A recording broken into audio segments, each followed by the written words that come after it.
This is Russ DeVan, and you are watching the Wake Up America Media Network. We're going to talk about a great patriot who wrote a very famous speech in 1775, March, about a year before our country was officially born with the Declaration of Independence. And this speech is often quoted, but only a small line from the speech is very well known. But the patriot is Patrick Henry. He said this at St. John's Church in Richmond, Virginia, and it was inspired by something that I think is quite interesting. When he was going to Richmond to speak, on his way into the square, he passed a public center fountain square. And at that, a man in a stockade, a minister, had been whipped to death. And he asked about what had happened, and he was told that this minister had spoken out against King George, and that he stood by his flock, and he stood by what he believed was their right to independence from Britain's tyranny. And Patrick Henry was so infuriated, he went and he delivered the following. And this excerpt is known as the War Inevitable. They tell us, sir, that we are weak, unable to cope with so formidable an adversary. But when shall we be stronger?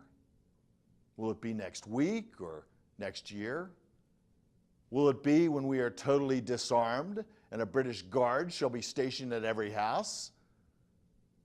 Shall we gather strength from inaction and irresolution?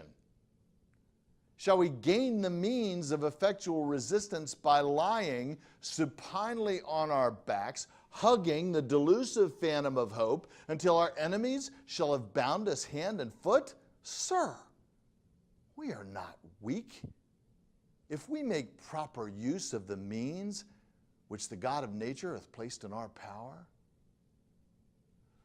3 millions of people armed in the holy cause of liberty, and in such a country as that we possess, are invincible by any force which our enemies can send against us.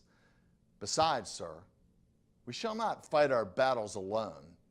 There's a just God who presides over the destiny of nations, who will raise up friends to fight our battles for us. The battle, sir, is not to the strong alone. It is to the vigilant, the active, the brave. Besides, sir, we have no election. If we were base enough to desire it, it is already too late to retire from the contest. There is no retreat, but in submission and slavery. Our chains are forged. Their clanking can be heard on the plains of Boston. The war is inevitable, and let it come. I repeat, sir, let it come. It is in vain, sir, to extenuate the matter. Gentlemen may cry, peace, peace, but there is no peace. The war is actually begun. The next gale that sweeps from the north will bring with it the clash of resounding arms. Our brethren are already in the field. Why stand we here idle? What would gentlemen wish? What would they have? Is life so dear, or peace so sweet, it is to be purchased at the price of chains and slavery? Forbid it, Almighty God! I know not what course others may take, but as for me, give me liberty or give me death.